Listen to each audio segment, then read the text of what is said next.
Okay, welcome. My name is Dean Oakford, and today we're going to be going through international real estate 10 steps to smart investing.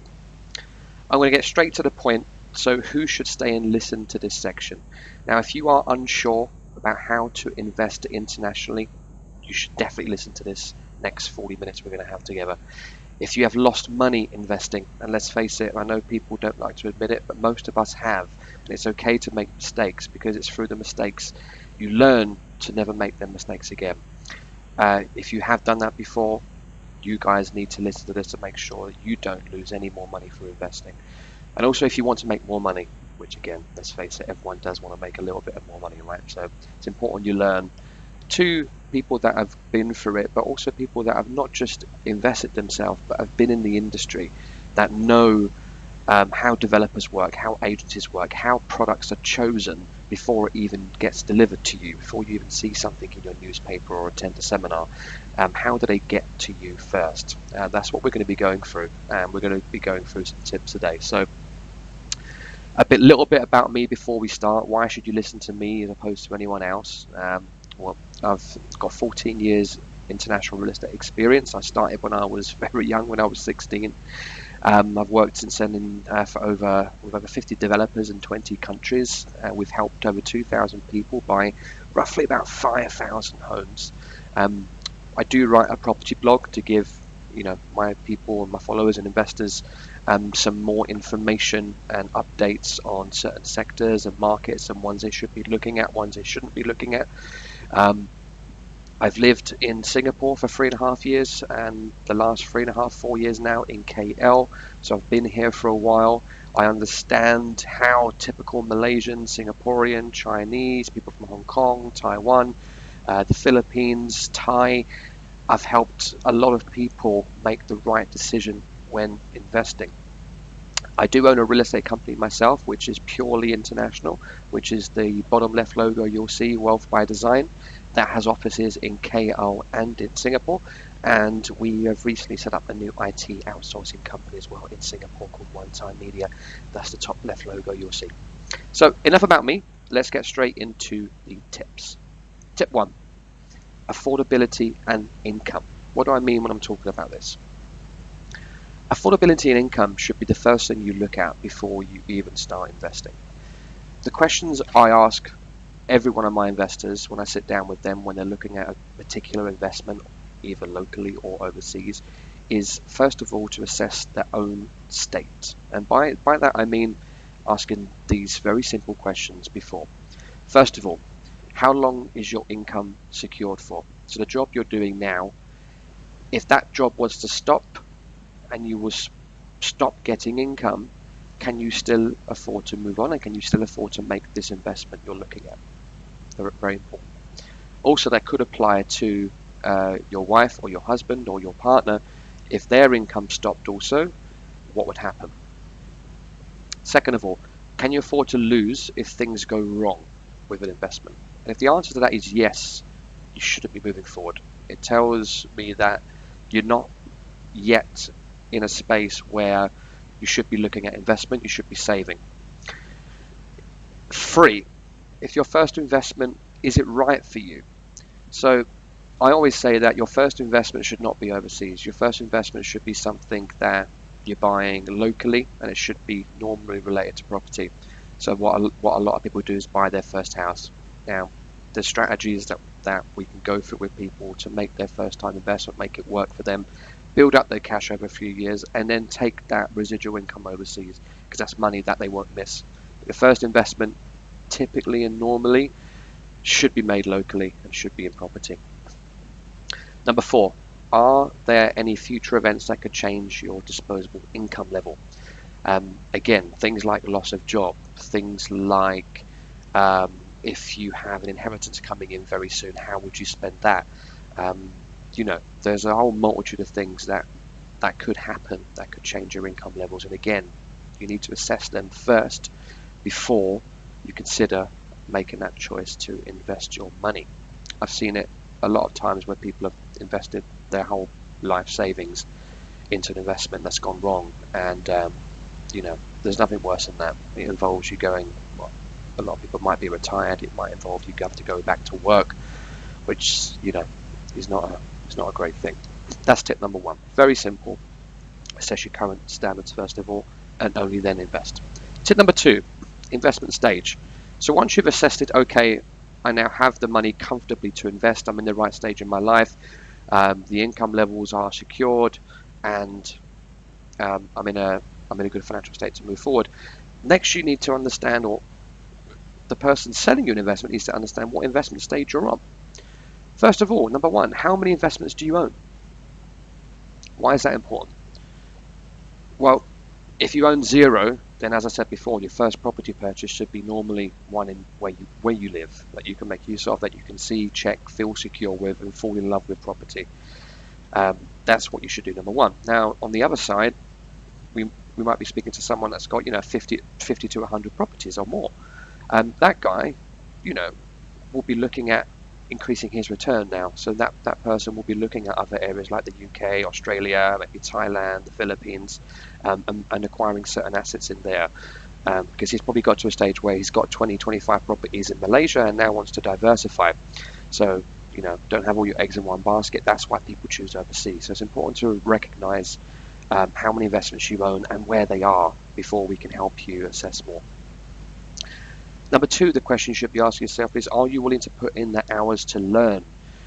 No matter what industry, investment sector you get into, if you don't put the hours in to learn yourself, then you're relying upon someone else to tell you what is right and what is wrong.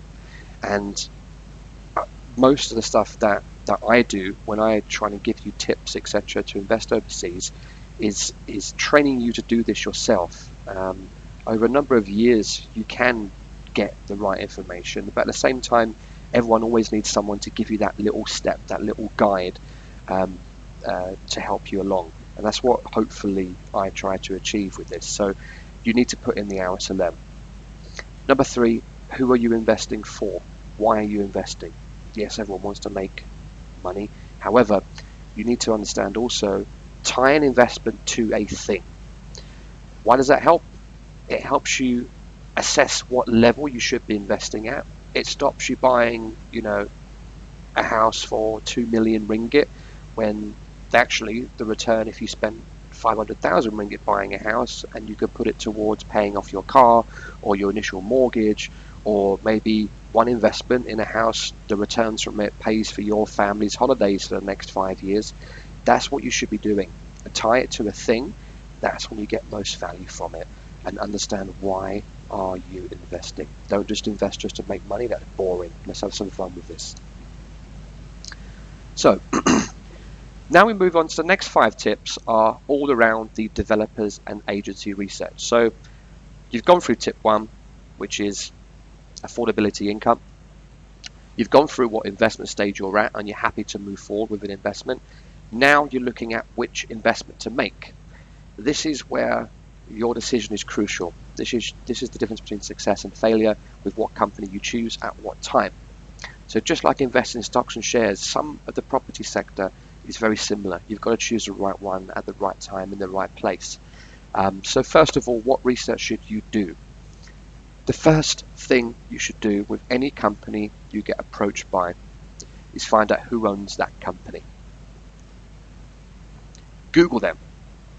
15, 20 years ago, the reason why so many people were scammed is because there was no internet, there was no Google. Companies weren't available to check. Your information was found from libraries and from passed on knowledge. Now it's fully available online. You can Google a company and you can put the word scam next to it, and you can see every single forum, every single page that someone's written about that sector. So imagine you're investing in a company now and someone didn't get paid a return on time, or the company folded. There's going to be a lot of unhappy people there. And what do unhappy people do that feels they've been scammed? They go online and they write about it. So it's very transparent. First of all, Google them, who owns the company, and then check that. Google them. Second of all, check the agency and the developer's website. So first of all, developer on the left-hand side, you'll find a company there. This is one of the developers in the UK in Liverpool, and this is you can see clearly from the front section it lists their whole team. That's good. Some developers will not do that and try to hide who's behind the company. You need to find out, and companies that have visibly the names and pictures of the owners, it's a good sign. Next thing, take that name and plug it into LinkedIn so you can see what they've done before. And what you're looking for on LinkedIn is making sure that they've not just been associated with that company, that they've had previous success with the companies they've had before. Google the owner's name next. So we've Googled the company's name, now Google the owner's name to make sure that there's nothing bad about the owner's name on Google. Again, what we're looking for here is making sure that they've got a reputation to lose if things go wrong. That's what is key here. Tip number 4, again, on developer and agency research. So once you're happy with the person and the company, there's nothing bad about them on the internet, there's nothing bad about the agency that has sold you the property on the internet, which is almost just as important. Has the investment been proven to work? So, first of all, residential property typically is usually fine. I'm talking more about the alternative investments which are marketed in Malaysia and Southeast Asia a hell of a lot. Why? Because you guys have way more disposable income than any European country or American country. That's why a lot of companies are here trying to bid for your attention and bid for your cash. That's the first thing you've got to realize.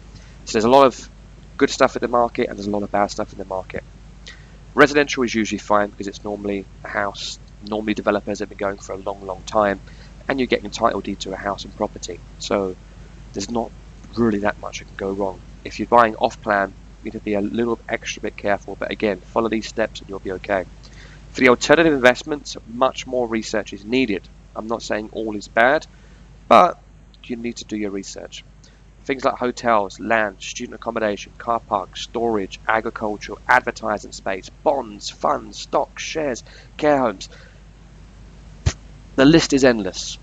Now you can find in these sectors some very good companies, very good credibility, and you can make 3 or 4 times more money than investing in residential. However, do your research and don't risk being the guinea pig. Don't risk being the first person to try something new, because that's your hard-earned cash. Don't risk it on something new.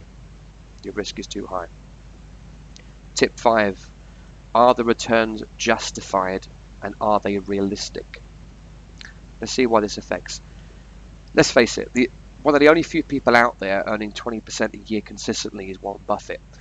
All of the rest of people in the world, if you're making 20% a year with less money than he has, and he's investing in the billions, we're talking about normal investors are investing anywhere between sort of $20,000 to $100,000 at a time.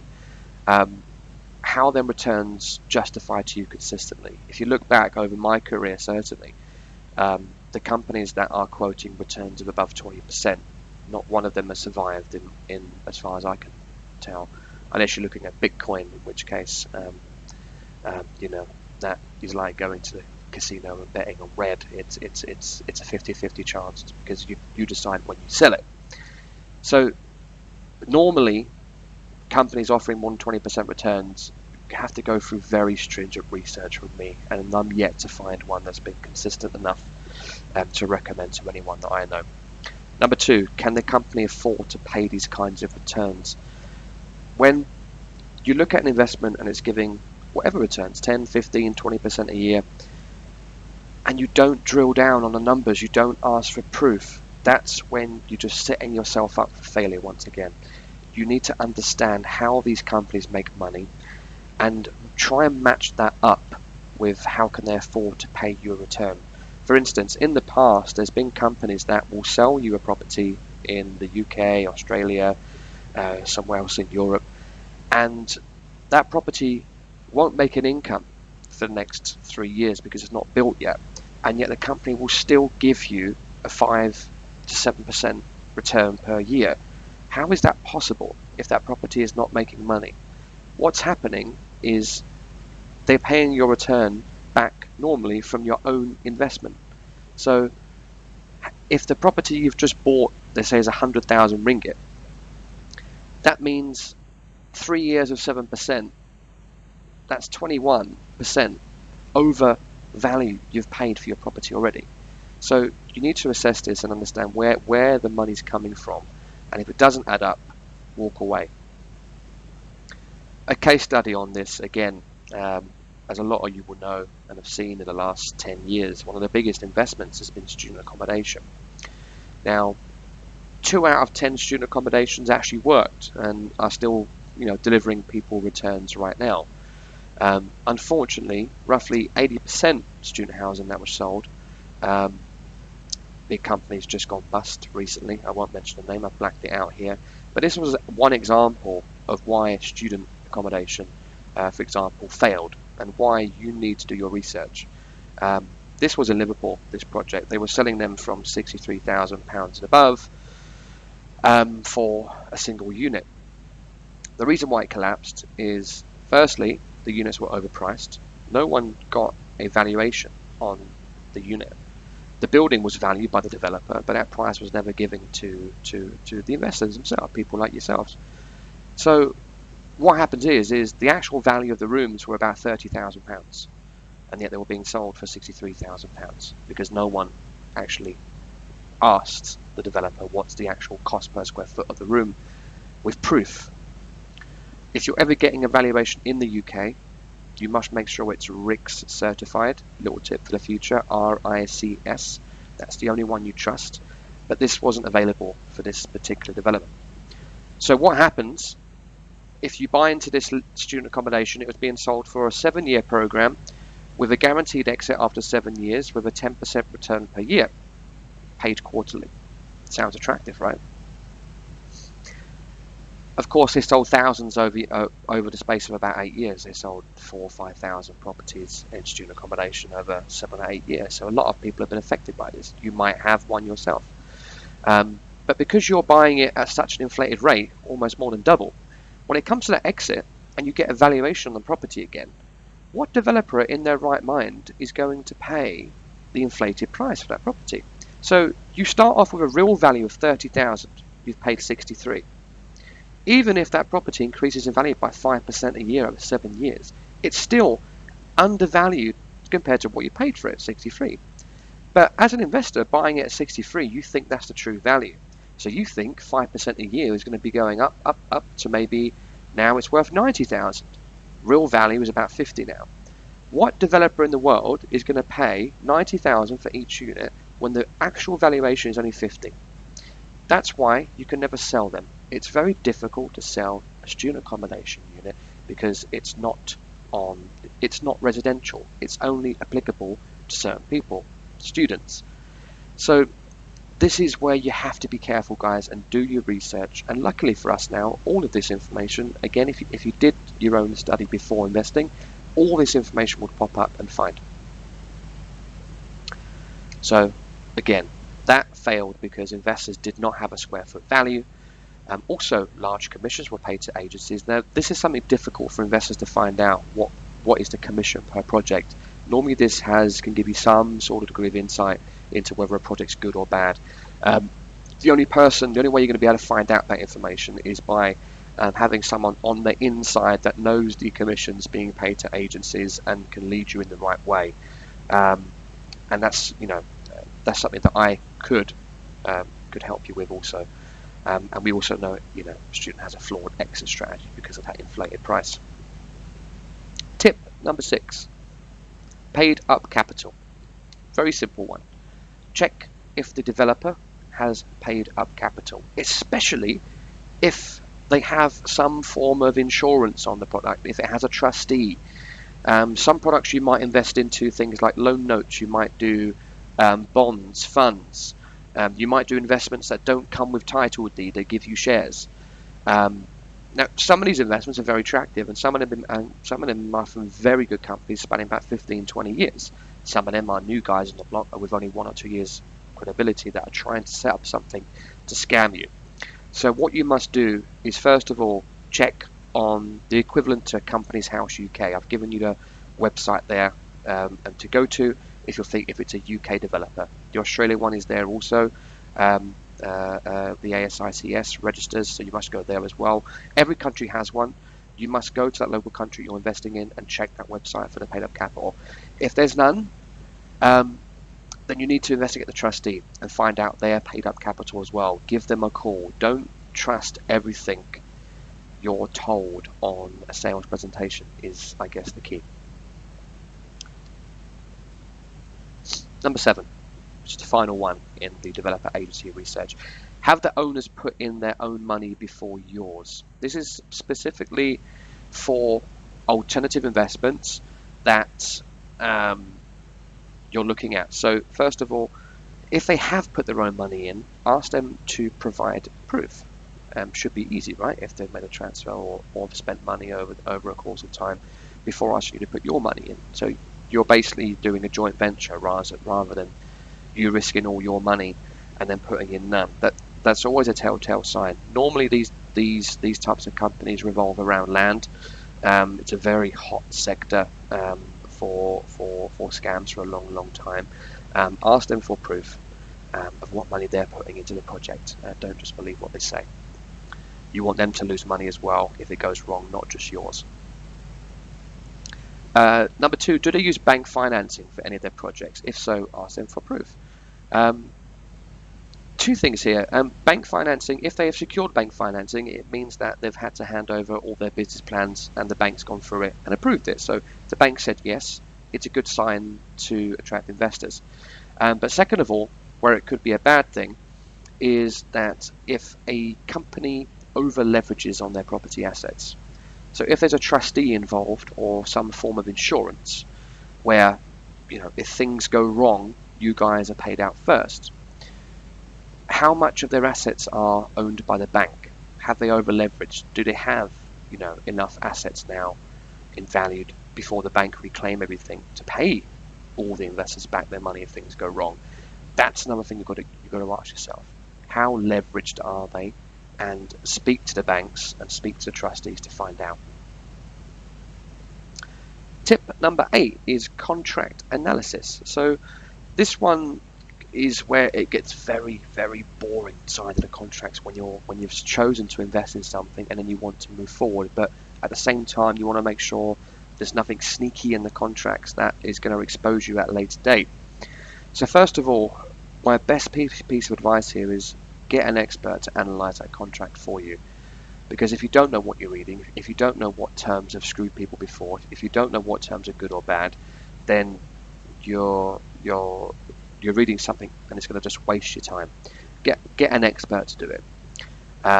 If you're not happy with certain clauses, ask them to be changed. These contracts are normally written as a template. And if you don't like a certain clause or your lawyer doesn't like a certain clause, typically developers are okay to change certain clauses, so ask them to be changed to suit your needs. Next thing, check the jurisdiction of a contract. There have been numerous developers come to Malaysia and Singapore to sell their products, and you'd be surprised how many of them are not based the contracts in the jurisdiction in which they're selling. So a developer could be selling to you here in Malaysia a property in Australia, but the jurisdiction of his contracts might be somewhere like Malta or Gibraltar. Be very careful, because if things go wrong, you're not suing them in Australia or locally here, you're suing them in Malta or Gibraltar. And who's got time to fly there and go and do that and hire a lawyer there? Normally people just give up, wash their hands of it and move on because it's too much hassle. Be very careful with the jurisdiction of the contract. Normally it's written somewhere on the final pages and on page 1. You must be careful and check that, make sure it's either the place you're investing where the property is or where you are. Either one of them, then it's okay. Tip number 9, how do you maximize your return? So you've gone through all the stages now of making sure that you're ready to invest, making sure that you've done your research, and now you've gone through contracts. Now you're in the investment, and now you're looking at ways to get more from your investment, I guess. How do you do that? First of all, ask the developer.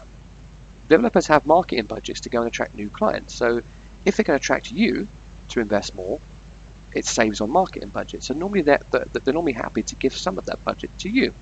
So ask them to increase your return or give you a discount price if you invest more with them over time. Again, if you've gone through that research and that long process of finding, okay, this is a great project, and you put your initial money in to test the water, over time you're going to want to invest more. If you don't ask, you don't get. Second thing, if you've got residential property or you're renting your property out, don't be afraid to change your management company. Sometimes paying a little bit more in terms of a fee ensures your property is always rented out. Don't always stick with the developer, because normally developers will offer you one management company to run your property, and normally they will get a fee for that. You must be careful. Must make sure they're independent, and you ask that question.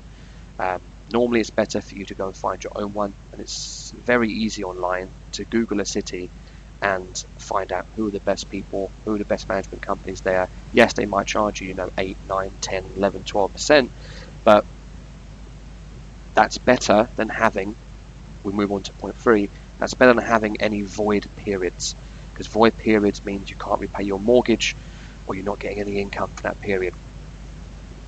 Some agencies have void period coverage. So during tenant changes in certain countries like the UK, the typical rental term is 1 to 2 years. Every 1 to 2 years you're changing tenants, and during that time you might get a 3 or 4 month window or more where you're not making any income. Some management companies give you that void rental assurance to make sure that no matter what, you're paying your mortgage off. You're not having to subsidize it. So look for that. It's very key. And the last tip is to refer. It's another way to make money, and it's very important. Everyone that invests through my company, we ensure that if they think it's a good investment and they've been making money with it for a long time, the best thing they can do to make more money is to refer it to friends and family, earn a fee. Typically, that can be anywhere between 1 and 3%, depends on the product itself and the industry. But always ask for a referral fee. Normally, it's there.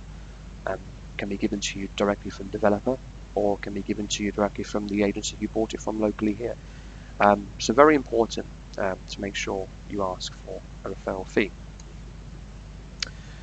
So how I can and my company can potentially help you with this is that Wealth by Design have researched already over 2,000 developments, and just because we've done it doesn't mean you should. Again, don't trust the word of someone trying to sell you something. Trust your own word and trust your own judgment and research. The fact is, doing it twice is better than doing it 0. So we've got these developments, and will save you basically going through your newspaper, attending seminars, and choosing the wrong thing. These have already been checked by us and have worked for many, many years. Over 2,000 properties have been sold through this company, Wealth by Design, through this method. We also offer that free contract analysis service, which we spoke about before in tip 8. So rather than have to, pay a lawyer to go through that might not understand overseas real estate, contact the experts. We can go through your contract, and we'll give you for free completely unbiased information on whether this contract is good for you or not, whether it's bad for you, or whether some clauses need changing to make sure that you're on top. We also do free one-on-one real estate training. So when I spoke about the education part, education's key, guys. I'm sure that one of the reasons why you're here, even logged online to the Property Online Summit, is because Mastery Asia and Quest. These guys, no matter what you do, having a mentor or someone that can teach you how to do something by yourself is key, especially if it's your first time, if you're just getting into international real estate, for sure. So we provide that one-on-one training, and again, we'll do this for free, because I think that if we help you further down the line, you're going to help us as well. A little bit of stuff here. So the hottest deals you should be looking at in 2018. We have a course for this, we have a program for this, and we're happy to share what we think as industry experts overseas you should be looking at, what countries, and you can find them all on our website as well. One of the key ones that we've been selling now for a long time, one of the best developers in the UK, to give you just a brief idea, is a company called Signature. Here's some stats. When a company's worth £400 million, you take notice. And when they've been doing it consistently for 10 years with an immaculate track record at paying client returns back, with over 25 projects built, a mixture of hotels, residential and office space. This is a really exciting company to be involved in, and they exist, guys. No one's marketing this company in Malaysia, but these are definitely one you should be looking at. These are some of their projects you'll see here. Again, you can go through this at a later stage, but some really good projects. They do hotels, fund investments, residential, co-working investments, entries as low as £15,000. I'm sure some of you thought that investing in places like the UK would be quite expensive. It's actually not. You can invest for around about 100,000 ringgit now, with returns of up to 15%, with a 1-year term and guaranteed buyback. Some of these investments also give you your return. You've not got to wait for it. You're not got to wait monthly for it. They give you it up front in advance, 30 days after you invest. So if you didn't know investments like this exist, get in touch with us. We'll show you exactly how it works, and then we begin your path and your research period. Another one is another company called Prosperity Wealth. We like these guys because they're the first and only people in the UK that provide property, residential property, around the UK, but there's no money down and there's no need for a mortgage. They offer developer finance straight from them. How does it work? No deposit.